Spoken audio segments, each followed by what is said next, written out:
Okay, so we want to start, I took chapters 2 and 3 and kind of thinned them out and put them together. I know it looks like a lot of slides, but I don't think it's actually as long as it appears.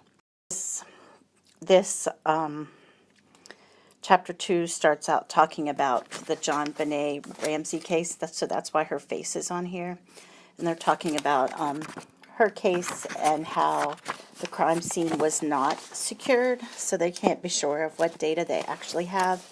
Lots of people were bip-bopping through her crime scene before they found her body, so it wasn't secured at all. Oh, okay, so upon arrival at the crime scene, the first responding police officer is responsible to 1. Acquire medical assistance for any injured victims. Okay, so if they're injured, they need to get medical assistance first. So when the medical personnel arrive, they're supposed to take an indirect route to get to the victim. They're not supposed to just travel the path that perhaps the suspect traveled. So they want to take an indirect route to get to them and try to avoid disturbing evidence. Okay, then the police officer should detain any witnesses and potential suspects, and statements are going to be taken from them. Then they're going to secure the crime scene, so they can use crime scene tape, rope, and cones. Okay, but the idea is they're going to seal the boundary of it off and then post guards at the point of entry and exit if that's needed. So civilians and unauthorized personnel are not supposed to go through the crime scene. Okay. The first responding officer is also supposed to call for any additional personnel needs. So it depends on the crime. So if it's a fire, they would call, the police, the fire department, the arson specialist. I mean, they're going to call who they need depending on what the crime is. Okay, now to secure the crime scene, the boundaries are like roped off with tape or cones and rope. Okay, the secured area should include where the crime took place and then the surrounding area if they think that there's some evidence in that area. Okay, so you put guards at the entrance and restrict access. Then whoever comes in and out is going to complete a detailed log of who comes in and who exits. So the names of the people and the time of their entry or exit is included in that log. So it's important that the investigators never do anything that could alter the crime scene. So they shouldn't be smoking, eating, drinking, dropping trash. They shouldn't be changing the temperature of the thermostat. I mean, anything like that. Everything has to stay the same.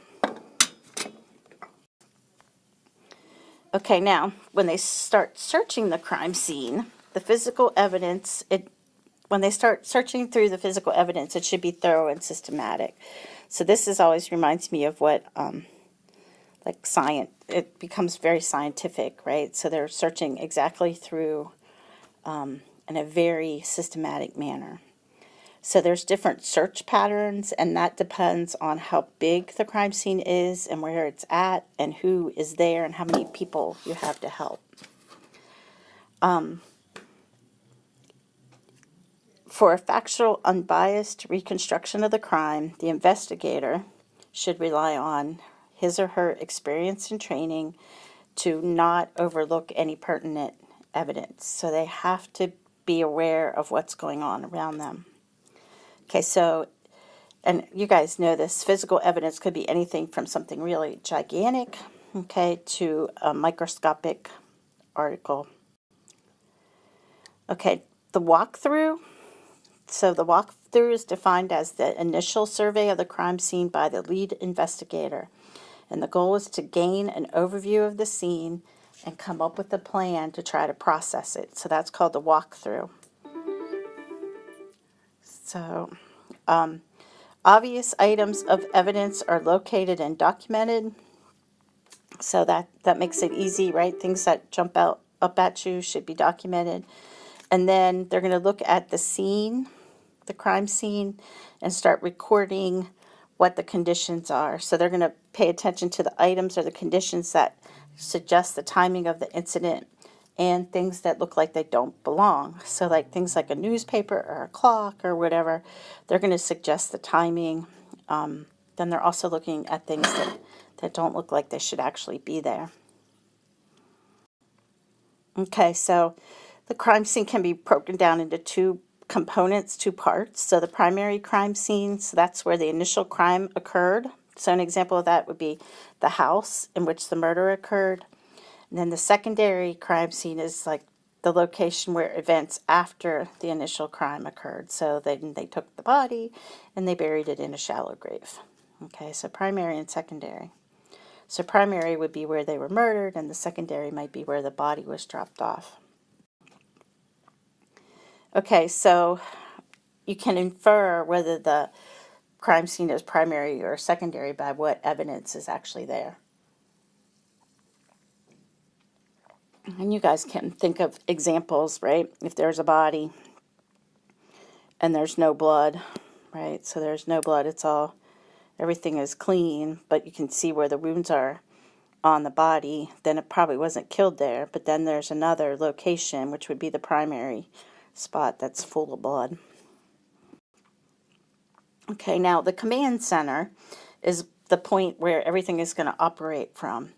So investigators are going to receive their tasks from the lead investigator. They're going to store their equipment at the command center. They're going to meet at the command center. And then investigators and law enforcement personnel will communicate with other people at the crime scenes. Okay, now how would you search? So I think there's 5 different ways that you can conduct a search. So the first one is line and strip search pattern. So what happens is maybe one or two, so this one or two people start and they go to the crime scene and they walk from one boundary all the way across to the exit boundary. And then they'll kind of loop around and come back across.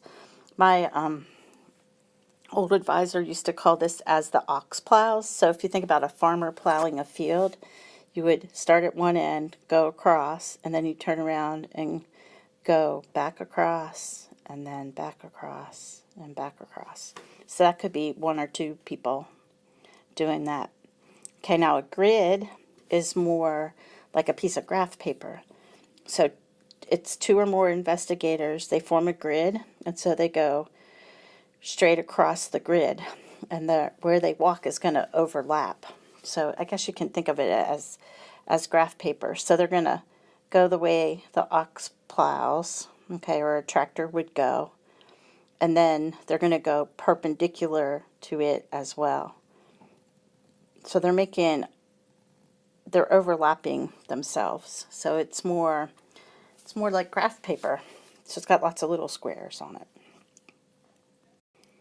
Okay, now a spiral search is they start in the middle and they spiral outward. Okay, so it could go either way. So they could go from out and spiral into the crime scene, or they could go in and spiral out. So they could go either direction. So spiral search that one. Okay, now a quadrant. So a quadrant is 4, or they call it a zone. So the crime scene is divided into these zones. Okay, so it could be 4 pieces, and then an investigator is assigned to go through each zone. Okay, then the next thing is vehicle searches. So investigators can look at the inside or the outside of the vehicle, so the interior and the exterior. Then the vehicle may even be searched. It could be searched at the crime scene, or it could be put on a trailer and towed to the crime lab garage.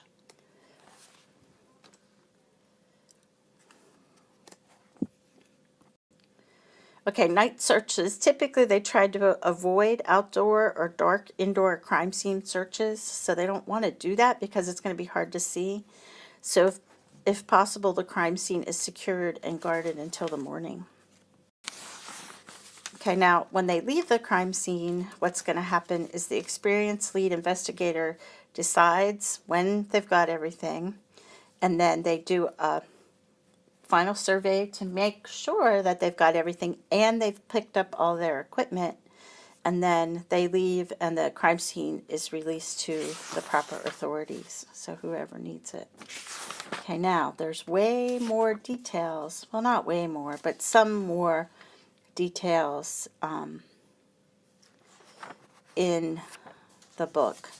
Not a ton. Okay, so this is the beginning of chapter 3. So chapter 3 covers recording the crime scene. So how do you document what you're doing while you're there?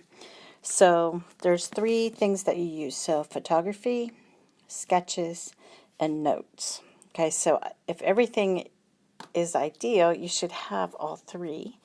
However, sometimes there's not enough money or people to use photography at every crime scene. Okay, so note-taking begins when the investigator is first contacted and asked to come to the crime scene. That's when they're going to start taking notes.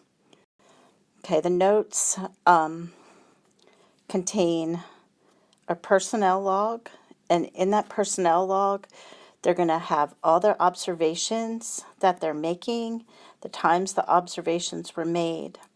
They should have the identity of the person who contacted the investigator, the time of contact and the arrival, the preliminary case information, so what they told you about it, and then who's present when they get there.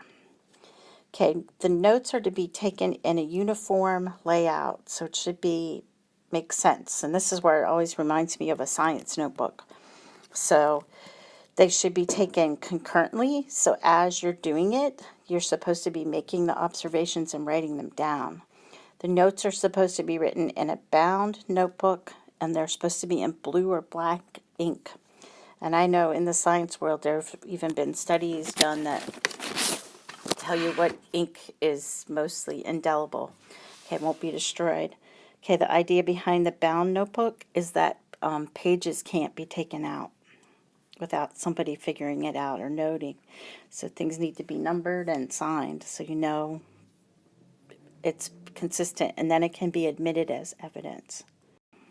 Okay, so photographs taken at the crime scene are going to show what it looks like, the layout, how the evidence is spread out. Okay, so collected and uncollected evidence. It'll show the point of view of the victims, the suspects, and the witnesses, and the original condition of the evidence when they first found it at the scene. Okay, so nowadays everything is digital photography. So digital photography is awesome because you can make sure that you have a good picture right after you take it, so you don't have to worry as much about making sure that the picture is any good when you had film. And some of you guys have never experienced that, but if you've ever used film in a camera, you can take pictures and think they're great, and then when you get the film developed, you can't tell anything. Okay, now drawbacks of digital crime scene photography is that the images could be manipulated, and then they might not show an accurate depiction of the crime scene. So images are typically compressed to store the data. So there's 2 categories of compression. So one is called lossy and the other one is lossless.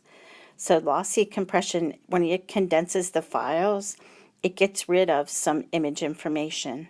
So if you get rid of the information, you can't get it back. It's gone. However, if you compress with this lossless, okay, you can store the information in a smaller space, but all the information is still there, so someone else could pull it up on a computer and look at it. So you don't lose any information. So no important image information is lost. Okay, now law enforcement agencies. So how do you, if things can be edited and changed around, how do you ensure that your images haven't been edited? So one of the things is they develop standard operating procedures, and you have to follow them. If you deviate from them, you write it down. The information is going to be saved to a writable disk with lossless compression. Okay, so you don't use something that's rewritable. It has to be just writable. Okay, you can save the enhanced or altered images as a separate files. So you have original and you have altered. You keep a detailed and accurate photography log. So you write down what you're taking pictures of so you can go back to it. And then you submit testimony from the crime scene photographer as to the accuracy of the images. So there's one person who's doing it, and they're going to I guess, validate that that's what they're doing. Okay, now there's a whole bunch in here, or several pages in here, describing how do you use the cameras and what the different things say on them. And we're not going to go into that. We have whole photography classes here that you could take. So the type of camera that is used is called DSLR, so digital single lens reflex camera. They have different kinds of lenses. So there are macro lenses for taking small images or pictures of small things. There are wide angle lenses. And these cameras also have a whole bunch of automatic settings. The book talks about all the different f-stops and different photography terms, but we're not going to go over all of that. And the book also recommends using a tripod to stabilize the camera. Okay, now the crime scene photography log. So a detailed log of each photograph taken at the crime scene is kept by the photographer. So the top of the log form includes the case number, the type of scene, the date, the location of the scene, description of the camera and the lenses being used, and who the photographer is and what their title is.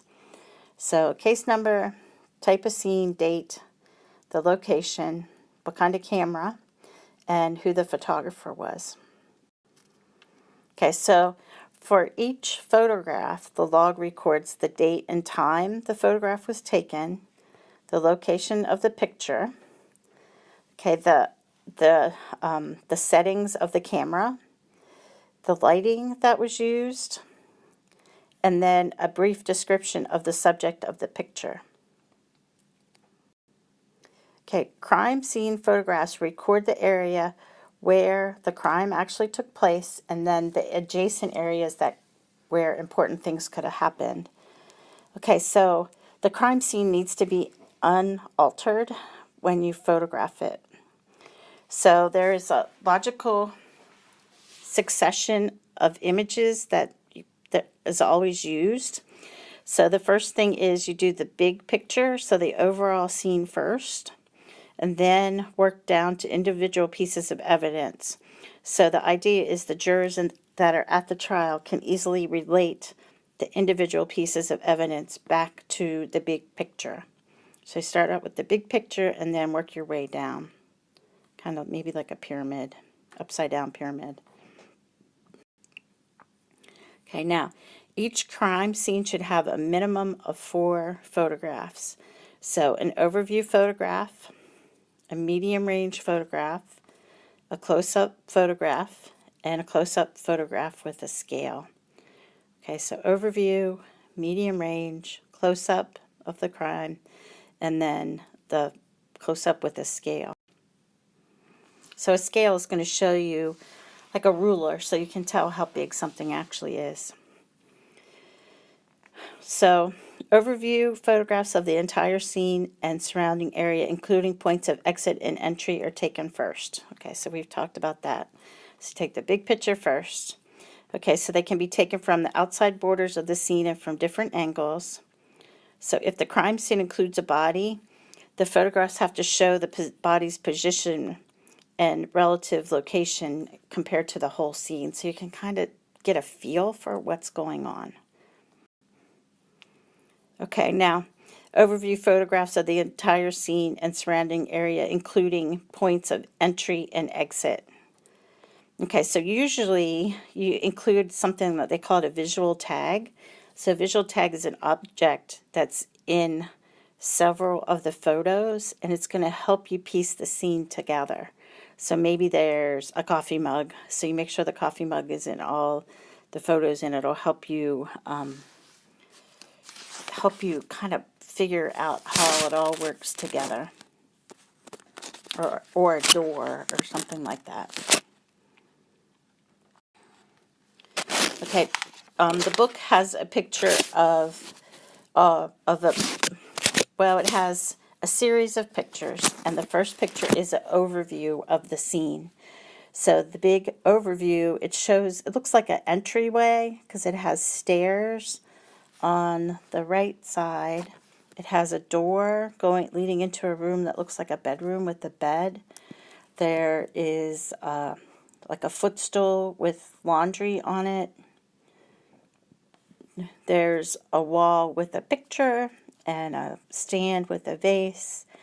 And then there's like a funky stone pattern on the wall. So it's not like it's just plain old white paint. So that's the big overview.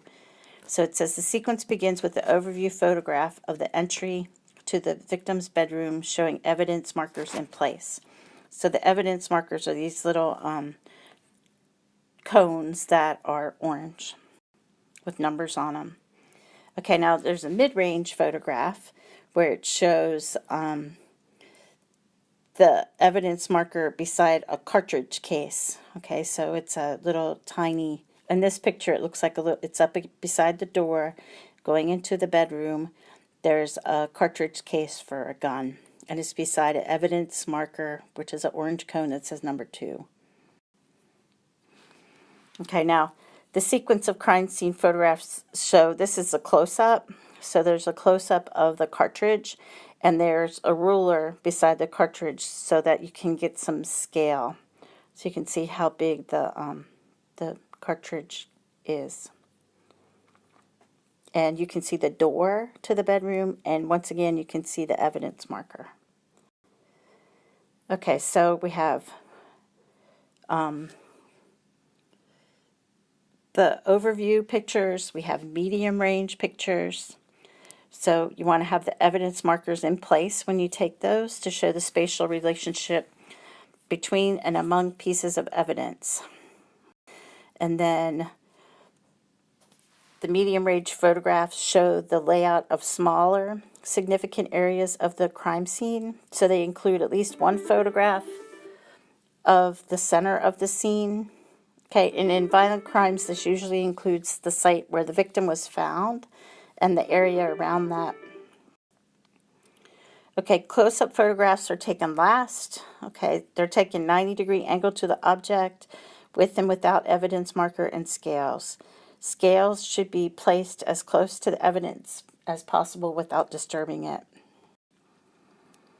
Okay, so close-up photographs are taken after the body's moved, then the surface underneath the body should be photographed. Okay, night photography is considered special crime scene photography, so you might need external lighting. And then indoor photography, you could take pictures of everything. So it includes the points of entry, the neighborhood, the walls, the floors. Okay, so then outdoor photography requires location of photographs to be recorded by a global positioning device, or you could have measurements from landmarks. And outdoor photography could also include aerial photographs, depending on what the crime is. Okay, now arson photography, you need to take pictures of the point of the fire's origin, and then you have to use special equipment or techniques to provide contrast in the photographs of where there's actually burn spots, okay, where it's charred. Okay, some with an arson, they also include photographs of the crowd outside the scene because arsonists commonly return to the scene. In sexual assault photography, you have to have photographs of the wounds and the clothing, but you need to also be careful and respectful of the victim.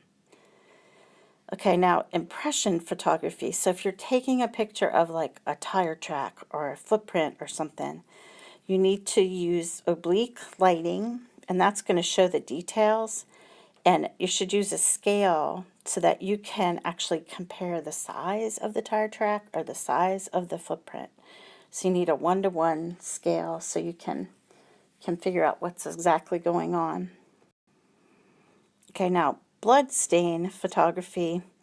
You need to photograph the pertinent stains and determined area of convergence or the area of origin. So you want to look at where the blood comes from and the areas that are stained from the blood. So the blood stains can be treated with luminol and photographed in darkness if you need to demonstrate that it is actually blood.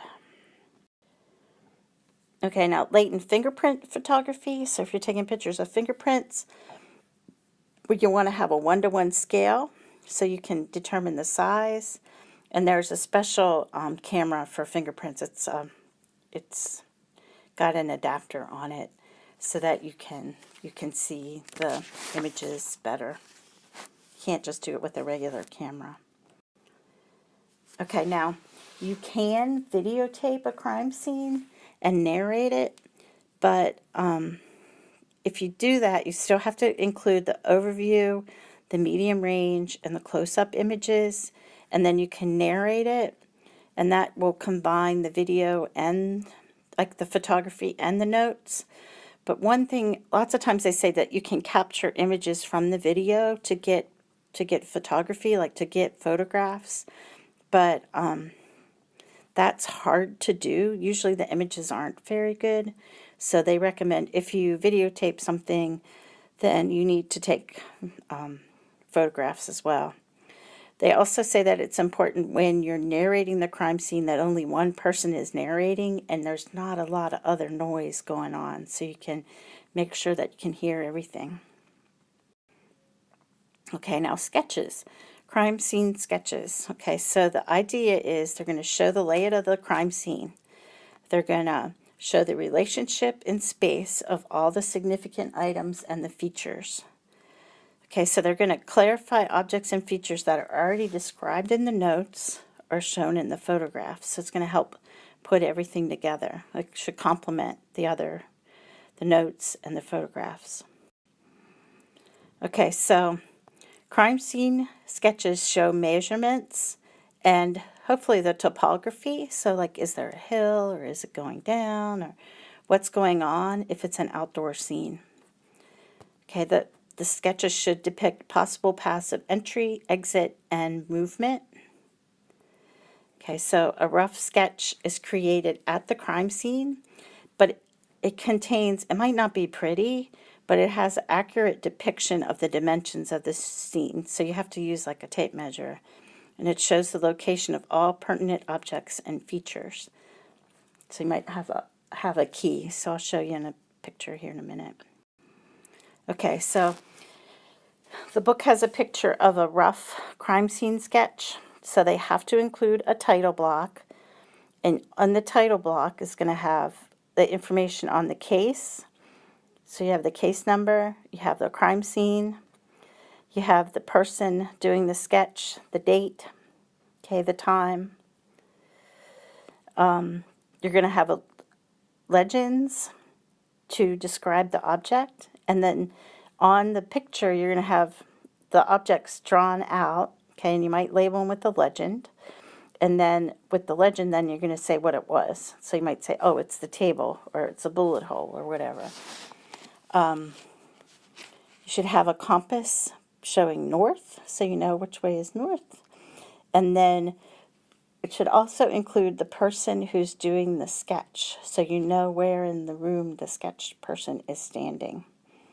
Okay, it's hard to make a rough sketch to scale, but you can on it label what dimensions are on it. You can label the dimensions on it. So the picture that's in the book, it's a rectangle, and in the middle there's a couch. Okay, and then there's a measurement that says the couch is 7 feet 4 inches from the wall. And there's a desk with a phone. There's a lamp and a table and fireplace. And you can kind of put what the room looks like all together.